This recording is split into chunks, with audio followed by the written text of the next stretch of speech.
and welcome to the Pawsit podcast. As you'll note today, I am here with a different guest than I usually am with. So I'm Dr. Sam, obviously, and with us today is my husband, Paul. Hello, everybody. So Dr. Robert is working a ton this week. He is filling in because of the AVMA, which is the American Veterinary Medical Association conference. So he is really working very, very hard. And so Paul's pinch hitting today, and we're going to have a little bit of a chat. And actually, I think Robert's going to be really sad that he missed you because he really loves to hang out with Paul. So, Well, it's good. I'm happy to be on. Thank you for having me on. I mean, I don't like to be the last minute guest. I would like to be the top of your list. That you're the top of everyone. Thank you. At all times. Yes. And anyone who listens knows I talk about Paul all the time. So now you get to actually hear him in real life. Hopefully I live up to the expectations you've drawn with your audience. I have always said how wonderful you are. So it's a high bar now. And Paul is the co-host with of his own podcast. Well, right now we'll give a little plug for that. Yeah, the MAB Sports Podcast. That's MAB Sports Podcast. You can find us on Instagram, Twitter. Those are really two major social media platforms. Us at mabsportspodcast@gmail.com. If you have any questions about sports topics, things like that, we cover all things. We also have some fun, lighthearted segments in there as well too. Me and my co-host Brandon, we do it on a weekly basis. So tune in, enjoy, like, subscribe, 5 stars. You know the drill. Yeah, it's really good. So you should. And so if you like animals and like sports, then we got you covered. There you go. So we're having Paul on tonight because he has a unique perspective to kind of add that we've never really talked about. So we've always had Robert and I kind of talking about, but we're both veterinarians. And you were with me before vet school, getting into vet school, through vet school, being a veterinarian, kind of seeing the whole thing. So you have this unique perspective, not being a veterinarian yourself, but being veterinary adjacent. Right. Yeah, exactly. That's a great way to say it. Yeah. So I guess we're going to kind of just delve into that. And I'm a little curious to know what's it like being married to a veterinarian? Well, I can say it's great. It's a unique occupation that you guys have. You really work hard to become a veterinarian. So it's great to see you in that transition from wanting to go back to school to become a vet, to going through the process, to the application process, to the getting in, to then the tremendous amount of work that you and your veterinary colleagues put into becoming a vet, then going and then now going into the real world, practicing it, dealing with patients and things like that. It's it's really awesome to see someone basically have a dream, have a goal, and then fulfill it. As you're my partner, so I get to see that through you. So it was a great time to watch you grow. Well, I appreciate that. Thank you. That's a good answer. Yeah. And I guess for people who have a family member that are thinking about going to vet school, what would you say was the most surprising thing? Like at least in the beginning, right? Because I think that probably surprising maybe has changed. Sure. Depending on where we are in our journey. So what kind of surprised you about the journey to get to vet school first? Quite honestly, I mean, the amount of work. I mean, you always joke about it. You're like, love math and science and get A's, right? I mean, that was really it. And it's one of those things is, I mean, as a layman, you don't really understand like the hardcore science and the, kind of the real book learning that you really have to understand. A lot of times, us, non-veterinarians, I think you just love playing with cats and dogs and maybe a lizard or a fish or a bird or something like that. But it's really so much rooted in science, and to see you study organic chemistry and really, dive into biology and anatomy and things like that, that really has like a translation to other worlds as well too, was really like, wow, this is quite an undertaking. And it's one of those things. I mean, you touched on like the early surprises, right? Mm-hmm. The other thing that I was really surprised is just like the application process on a whole.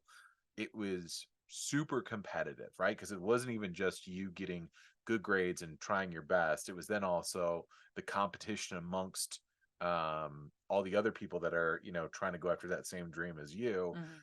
then having to kind of fight it out and slog it out for really what's a limited number of class space for the applicant pool, and then kind of dealing with some of the rejection that comes with it.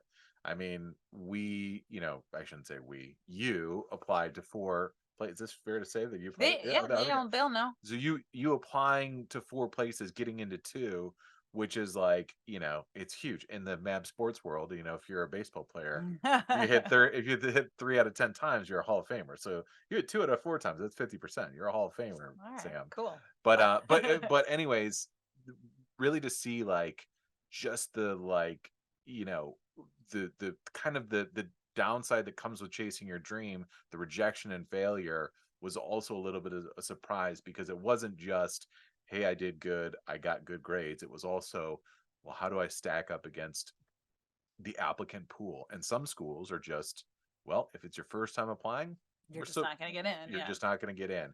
Yeah, so those were really some surprising things. So if this is being listened to and you've got a loved one that's chasing that dream, kind of come into that arms with like knowing all the stuff that they have to do, but arm yourself with sort of like some empathy and some, compassion for when there is the inevitable rejection, because unfortunately there will be that rejection. Mhm. And if you are armed yourself kind of with the understanding that that's a possibility, I think you can maybe make yourself a better person to help your friend or colleague or loved one, chase that dream and be a little bit more supportive. Mhm. Do you think, like, were you surprised at all? So, like, getting in, well, we moved, I mean, obviously, Sure. and we were able to go back to your home state, which was really nice, Yeah. and that was great. But then when like I actually started school, do you think that the time commitment as somebody living, being married to, Mhm. like, do you feel like the time commitment was something that you were like, whoa, I did not expect you to have to do all these things? Or were you ever like, because I was such a joiner, I mean, like I was like in this thing or that thing, and when anytime I could invite you, I did, but like some things weren't really, Some things I you didn't know, want to be invited to either. Some things like fair. that's a hard pass. No, no Yeah, thanks. cool. I don't want Yeah. to do that. Yeah. Um, you mean you didn't want to come to the anatomy lab late night No, and no, no. I don't want to look see. at prosected animals? Yeah, No, why not? no, absolutely not. No, but like I mean, you knew it would be. I think. Yeah, no, I mean the time commitment, yes, it definitely is shocking, because it's not even just like school hours, it's the commitments to studying thereafter. It is all the labs and the extra curricular activities that go along with it, because in the clubs that there are, right? Oh Because yeah. that is like those clubs are integral to you bolstering your resume in order to be not just a veterinary applicant in the real world, but also have like, I have these experiences. I did this as well. And again, it's that level of competition. Once you go out into the real world, how are you going to position yourself against all that new applicants, or those new veterinaries in the job world, right?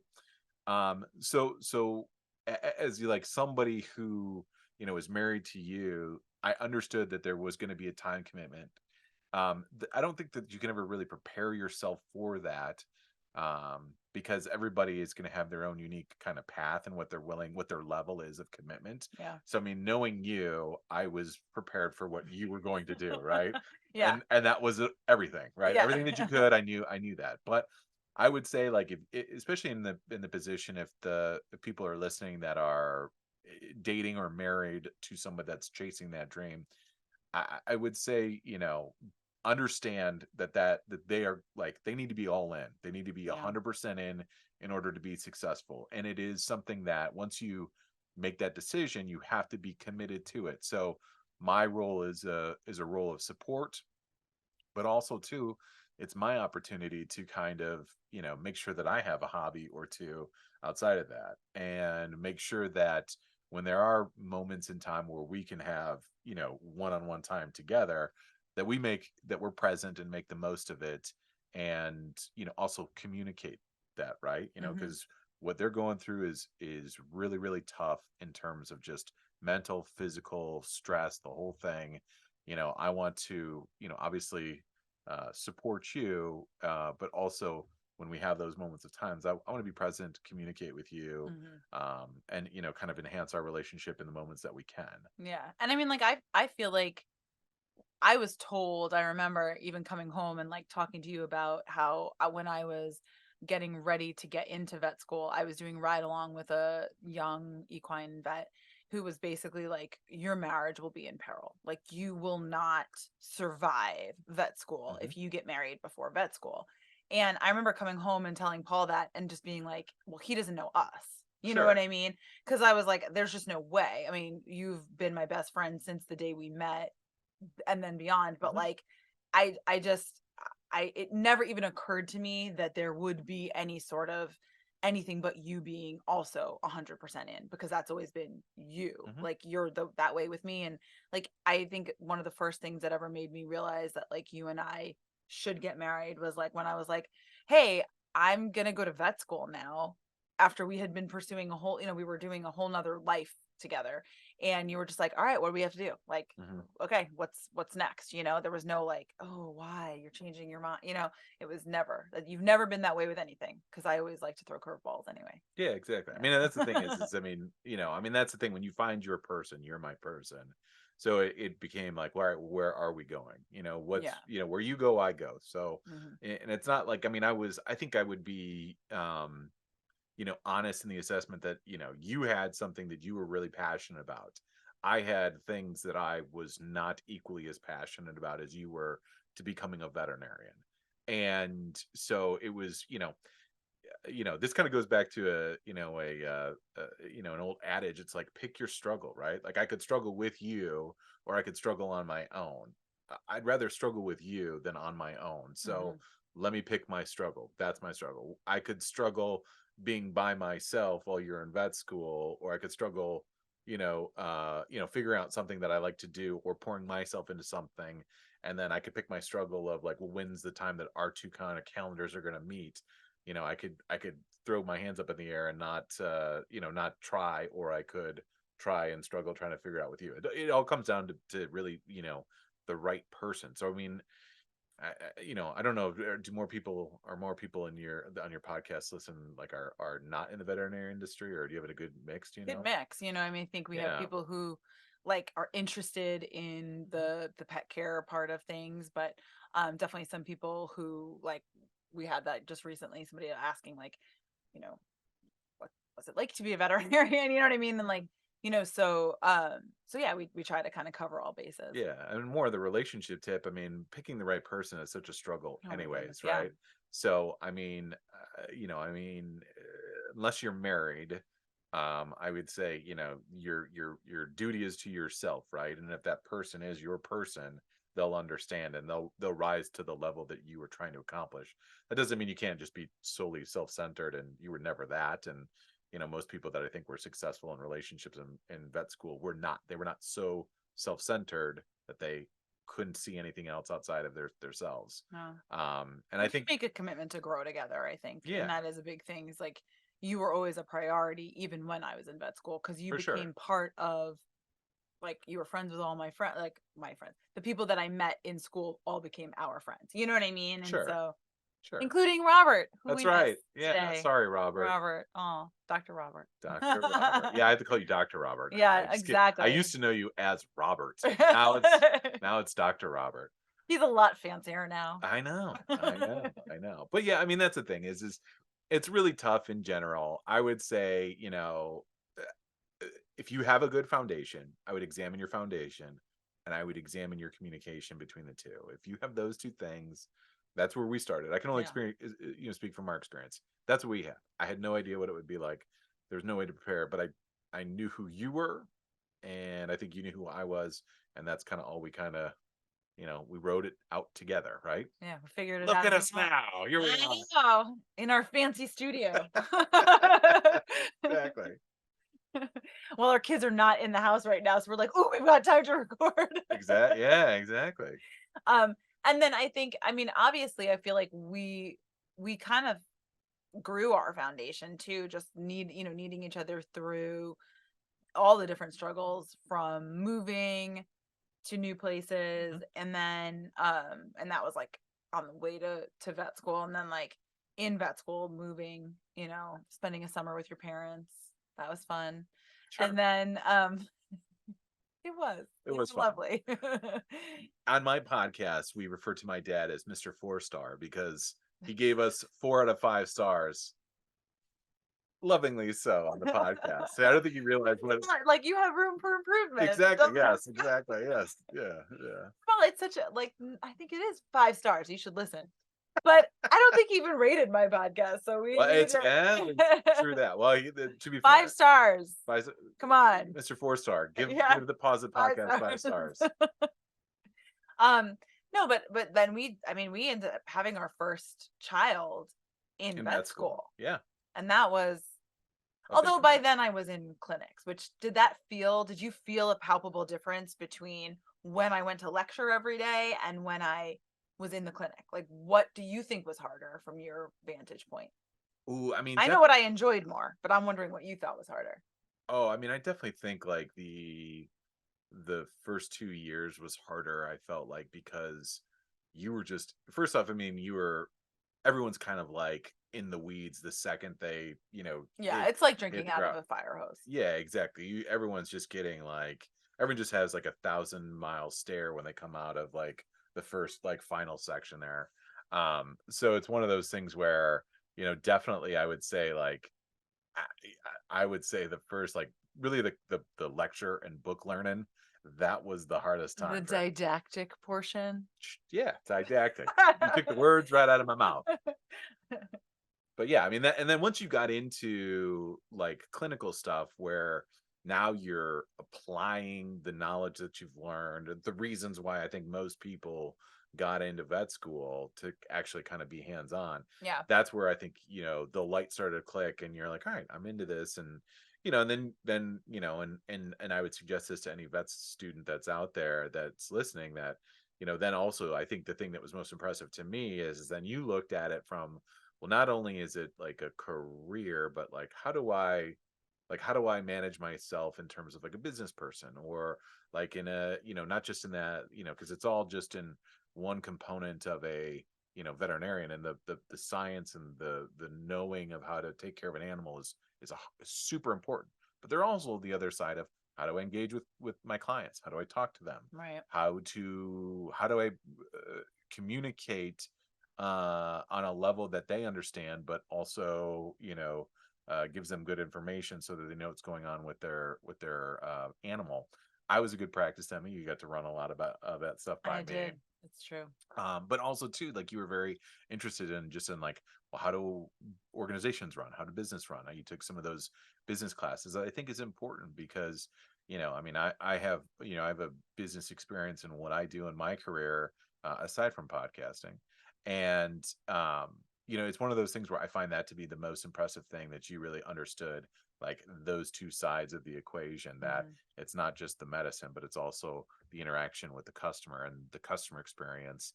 And then in turn, like, how can I actually make a real career out of this and maximize my value and hold on to my value Well, as how a many times veterinarian? have we even talked about like how similar, even though what we do is like two like totally different worlds, Mhm. the buy-in from people, the Sure. understanding of like there is I hate to even say like a sales aspect to it, but you have to really give people assurance that they understand that what you're recommending is in their best interest, in the animal's best interest, and like that you do understand the finances behind it and all that kind of stuff. Like I think that we've found out so many times where it's like we actually do something pretty similar, Yeah, yeah. I you mean, know, yeah, I mean, I would say like in the sales respect, it's more, it's more about communication and like if there is an objection, right? To which we get a lot. which you get a lot, Hmm. it's the how do you overcome the objection with the customer to understand the reason for what your suggestion or the value proposition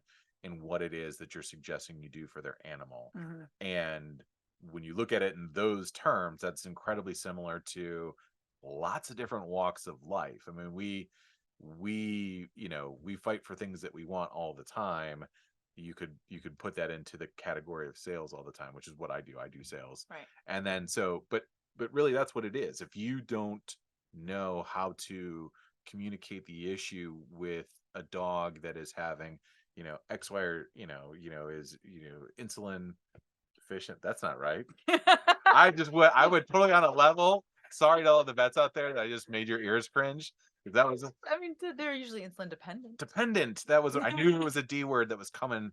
Not see, that's why this is what happens when you're by proxy next to a vet. You think you know more than what you do. But anyways, the You point. know a lot more than you let on. Sure. I mean, he really does. But the point of the matter is that, you have to be able to communicate to that person and get them figure out the thing that means the most to them Mm-hmm. in regards to their pets health and wellness. And if you just come at it from this point, well, they need insulin shots, and they need this, that might not make a lot of difference to the person. It sounds crazy, but that person might interpret it and go, well, this, I don't understand. Like, it doesn't Yeah. mean anything to me. And maybe this is an extreme example, but let's just keep with it.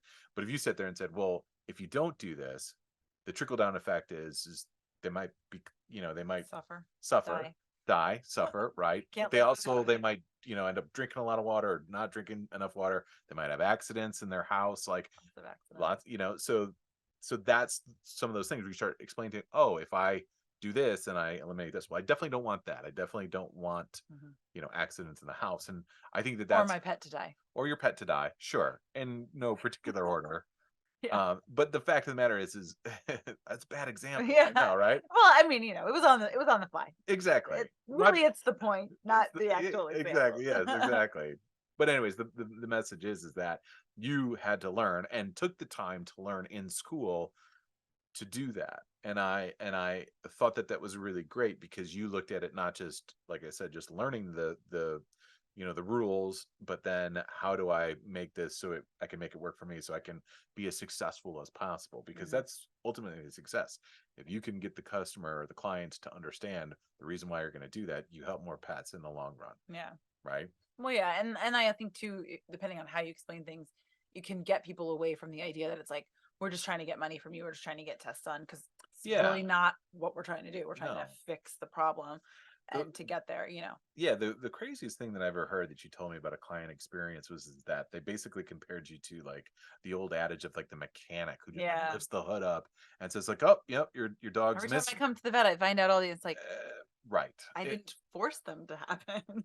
You didn't force, not only did you not force them to happen, but it's your duty and responsibility to inform the client of that. Yeah. And that is, and if anything, like, that's an area of where communication is so fundamental in that conversation with the customer, because you have to take that customer from getting to understand that it's not this, kind of ruse that we're trying to play on you, but Yeah. in actuality, here are the things that are going wrong with your dog. And it's unfortunately a trickle down effect of, you don't take care of this, It's leads to gonna get that, worse. it Yeah. gets worse and worse, and that's why they might feel this. But if they never understood, or no vet took the time in the beginning to understand, hey, this thing that's going on now could lead to X, Y, and Z, they never get onto that path to think that every time I come to the vet, you guys are just trying to charge me more money like a mechanic.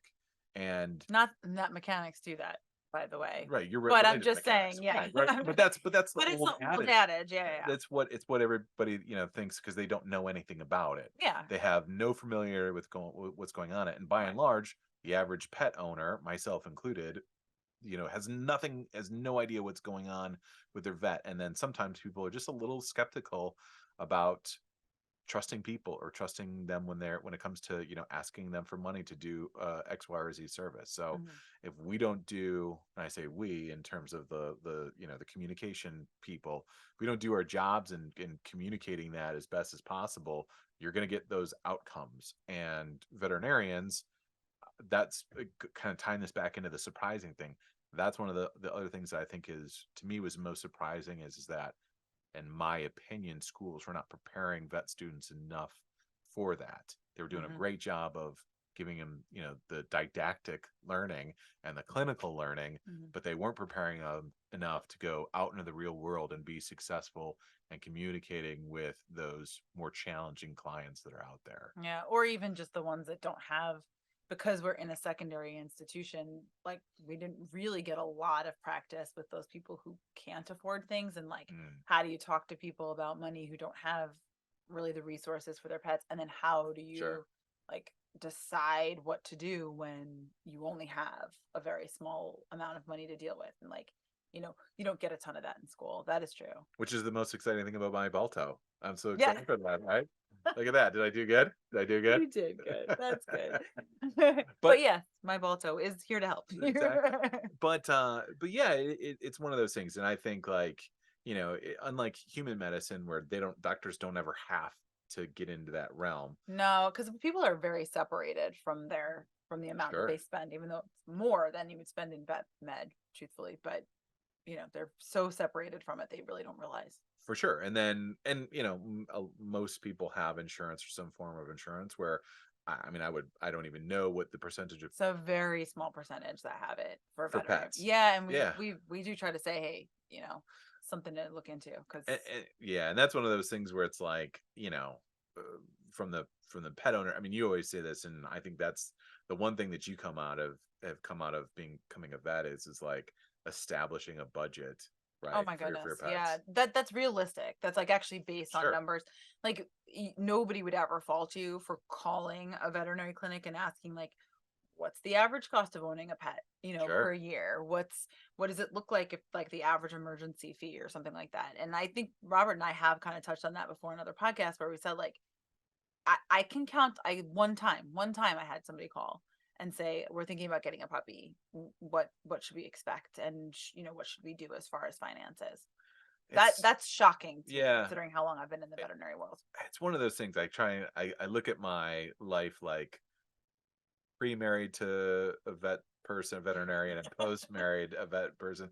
I wonder if I would have like just gone into the decision of just buying a pet just because I thought they were cute and awesome, and then just kind of like on the fly figuring it out, and fingers crossed To be everything happens. fair, that's what I did with Phoebe. I mean, I was not a veterinarian when I got Sure. Phoebe. I got her because I really wanted a French bulldog. I loved them. I thought they were great. And boy, did I get an education. So where does the onus of like that message fall on, right? Because it can't be veterinarians. Does it fall on like, does it fall? Do we need a Bob Barker esque like at the end of Price is Right? Instead of getting your pet spare neutered, Get figure out pet a pet insurance. budget, get a pet insurance. Like, do Yeah. we need somebody that?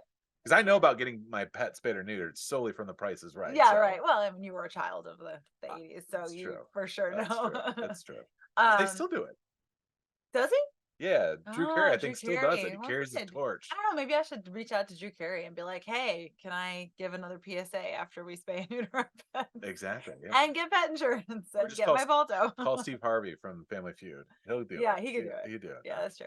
No, I mean, I don't know. That's a really good question. And I think maybe it's a bit of a like all the people, not only in the veterinary community, but those ancillary to it. So the people who you're getting pets from. So that's either pet rescues that Yeah. could maybe make it really like, hey, if you're coming to rescue this pet, this is about the average cost that you should expect.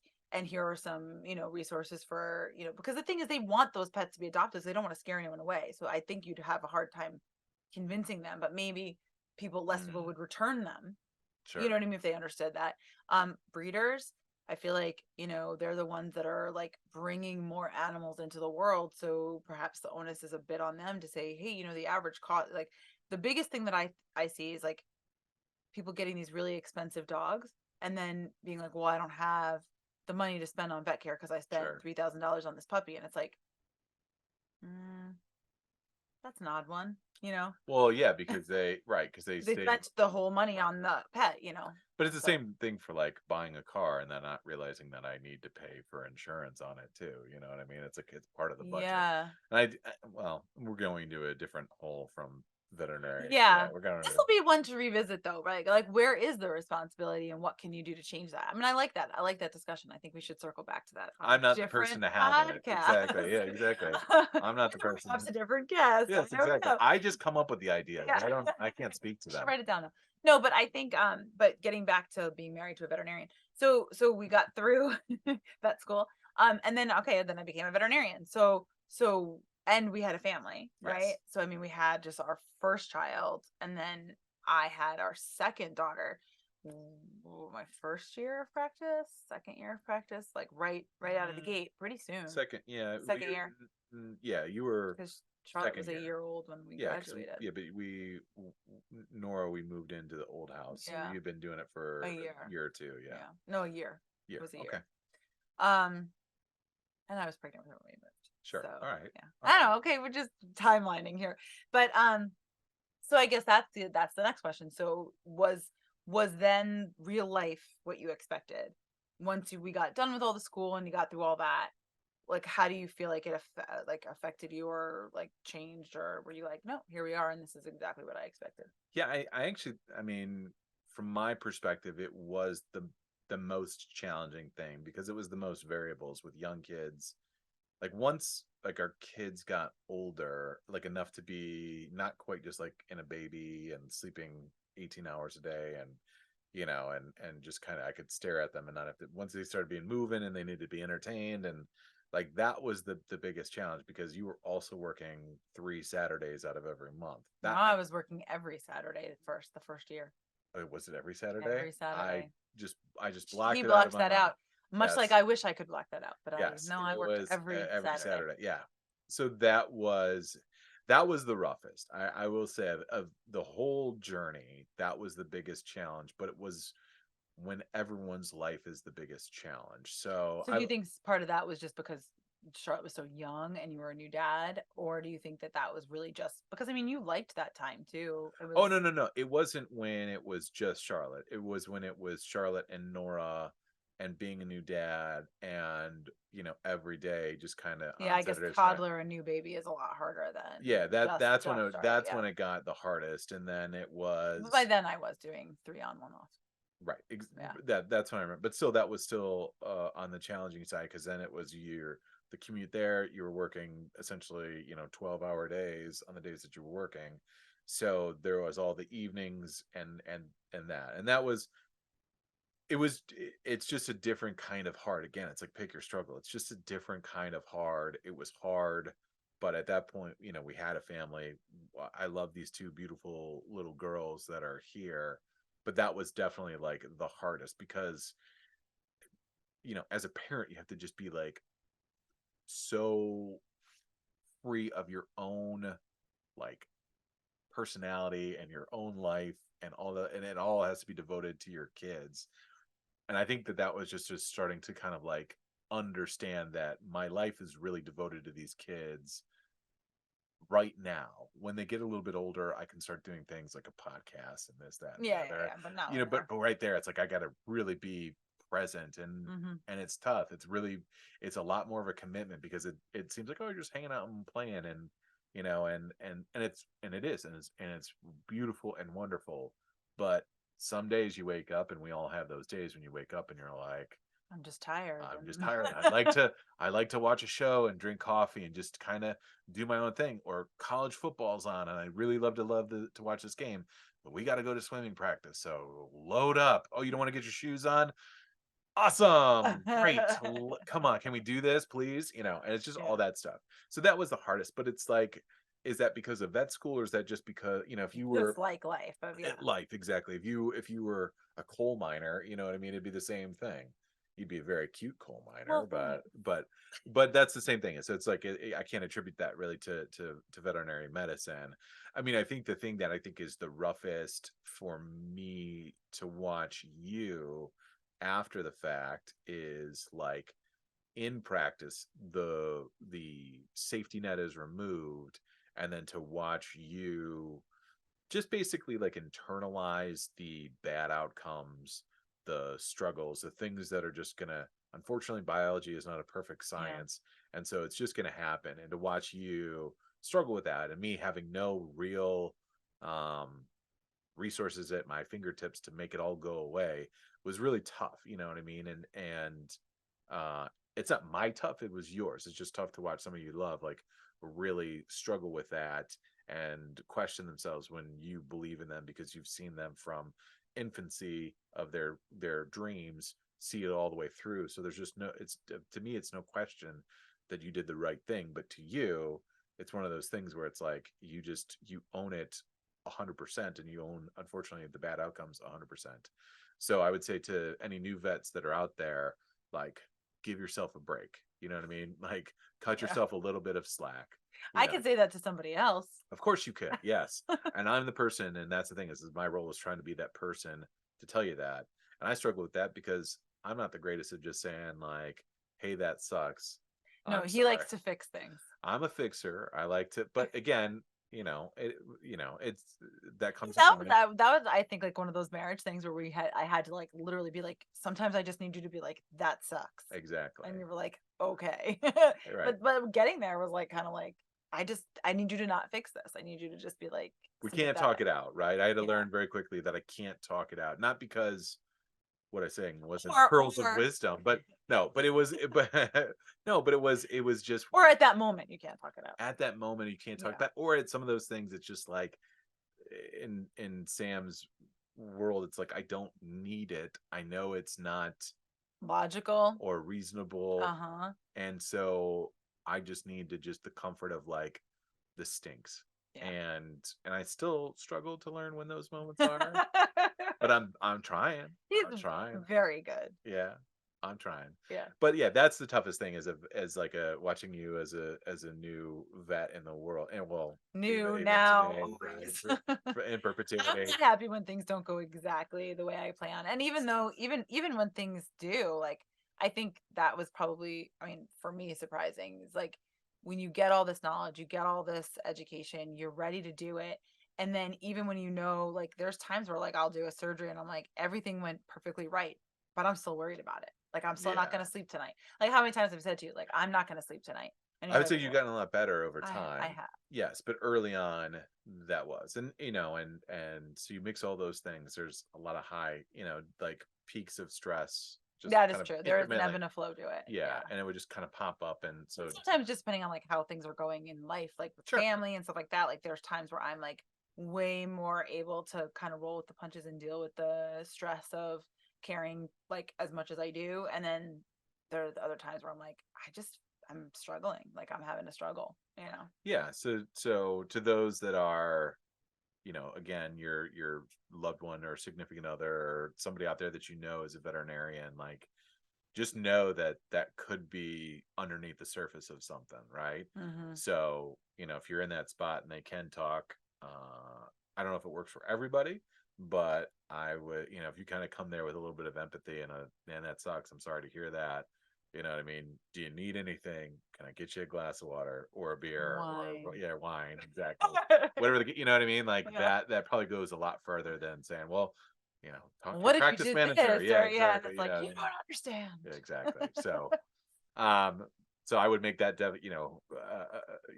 I walked through that so you guys could run, right? So take heed that advice. But Oh, that's true. Okay. Well, good.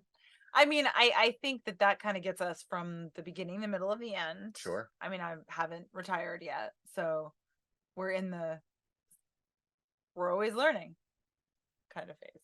Yeah, exactly. Yeah, exactly. No, I feel like we've kind of hit a stride. I mean, I think you know, I kind of know what veterinary medicine looks like. I will say, I You only always work really, one Saturday now a month. That's great, or every 3 weeks, yeah, basically. So I'm the liking day that that. that can go to zero would be even Woo, baby, better. my life will be golden. Yeah. But I do. I have so much mom guilt too when I'm like not around. So I also hate missing things. Sure. So that is part of it too. Um, but I mean, I don't know. I think that we'll kind of just keep growing with it as it goes. I Yeah, I mean that's the thing is, I mean now I would say like how long have you been doing this for? 8 years, 9 years, hate. 8. So, yeah, I mean, we'll continue to grow and figure out. And life in general is just it's not without its struggle. So Hmm. we'll continue to grow. And ultimately, as you can already tell, we like to talk. So communication is not our weakness. So No. we continue to have good communication as things change. We'll try and keep each other filled in. And Yeah. anyone out there that's listening, vet students, otherwise, like in any relationship and anyone where they're going after something, communication's important. You know what I mean? Yeah. And just because they have a dream and they're singularly focused on it doesn't mean that they um aren't focused on you too. It's just a different level of Yeah. intensity. I mean, not. Well, I guess it just ebbs and it flows, right? Sure. Yeah. You didn't But like you didn't like that I said intensity. well, just to say it, like I wouldn't want to take anything away from you. That's all I'm saying. Yeah, like, yeah. you know, I mean, you're still like I don't. more important than anything else. Thank you. Yeah, You're I welcome. understand. I guess that's my point. Is I knew that that was still there, even though the most demanding thing of your time was School and school and work and didactic learning. yeah. Good job. I'm gonna really. I He's mean, to say it at least. Well, that was already the third time, wasn't it? what I think it was the second. Okay. Well, he'll I'm use gonna it work one one more out at time kids club tonight. with our kids tonight. I'm Yeah. gonna blow some parents' Exactly. mind away. Exactly. Just so he can really learn that word. Exactly. Use it 3 times. Exactly. In Why a didn't I sentence. concur? Exactly. But I have to say though, and I will give you a shout out because Thank you. the one thing that, not one thing, but one of the many things, like you've been so understanding and so helpful, and like you really do. I have an emergency sometimes, like it's not often, but like there's times where like I haven't come home until 10 o'clock at night because there's a dog trying to die and I need to make sure that it doesn't. So I have to say, it doesn't happen often, but when it does, I've never felt like you were like, what do you mean you're not? Like, get here now. You know what I mean? Never. Like, and that is hugely amazing. So find someone as awesome as him if you can. It's very hard because he's perfect. But you know, I'm and glad this is just find your recorded in the annals. I'm just gonna play this on a loop. Next time you get he's frustrated great. with me, it's great. He's great. Look, you said it. You said it. I didn't say it. You said it. Well, you deserve it. Thank you. Yeah. Thank you, honey. But anyway, this has been the Pawsit Podcast with my favorite interviewee so far. Hey, hey. And yeah, thanks so much for listening and thanks for joining me. Thanks for having me. It was a pleasure. Hopefully, You can come back one time with Robert because he'll be really happy if you come on. I'd love to. I'd love to. Hopefully, the audience out there, the Pawsit heads. What do you have a name for your audience? Oh, now I have to because yours is the right into if you're listening. Podcast at myBalto.com with questions or with a name for your moniker. The devotees yes, of the Pawsit. We just call our audience the Pawdience. POD. We'd be the Pawsians. The Paw. It's so already much. taken. Come on. How's it pause? Leave it to the pause. Pawsian. Like. All right. We're you know what? Words. This was on the fly too. So Obviously. Leave it to the pros out there. Email. What's the email address again? Podcast at mybalto.com. Yeah, absolutely. Thank you so much for having me. And yeah. Thanks again, everyone, for listening.